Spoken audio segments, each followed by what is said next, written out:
Good afternoon, everyone. So, I've been getting a lot of requests for showing a video, making a video on how to make a knife from start to finish. This isn't going to be one of them, but it's got a couple of steps that I don't normally show. And of course, everything starts with a piece of steel. Okay. This one right here is a piece of high carbon 5160 steel. It's about 3/16 of an inch thick to start with. Actually, this is the rough dimension. It starts with a piece that is considerably thicker than this.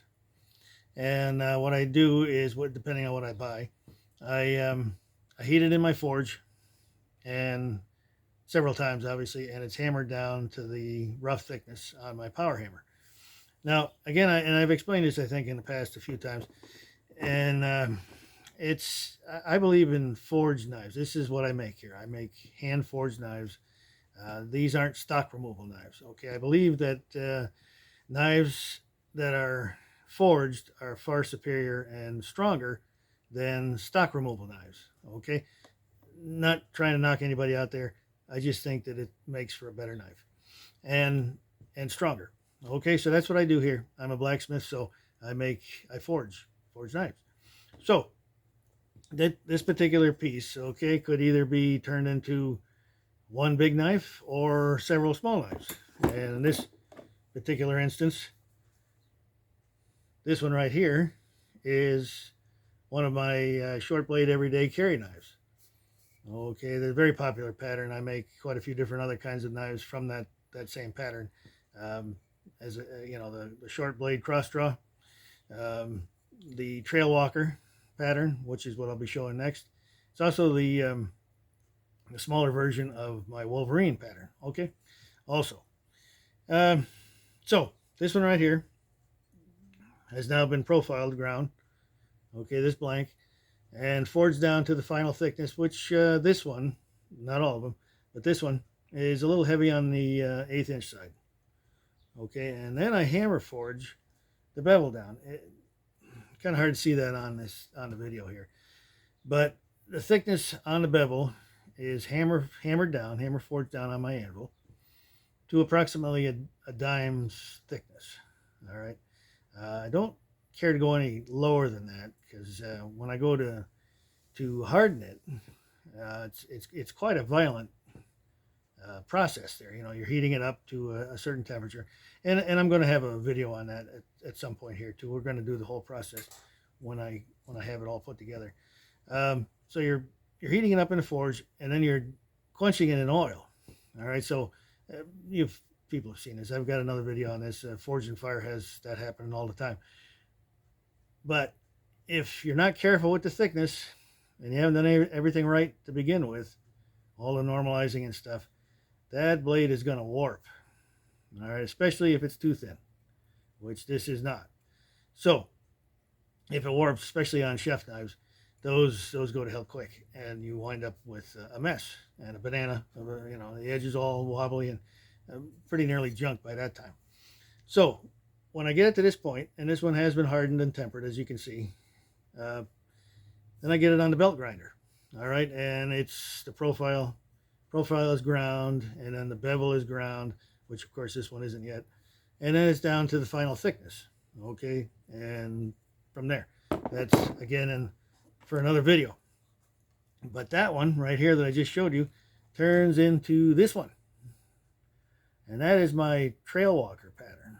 Okay, this is a little it's the fancier model. Okay, it's got a few more bells and whistles on it. It's got the lanyard hole, and it's got the fancy black sheath, and you know, this is the vertical sheath. Of course, it could come in the cross draw as well.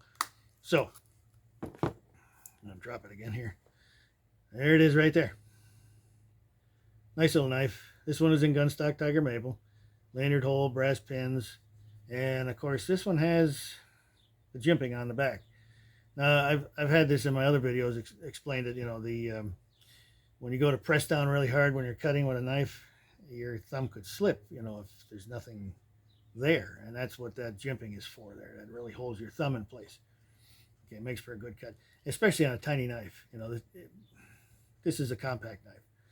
So if you're using it really hard, and it can take pretty good, you know, it'll cut, it'll do heavy duty work.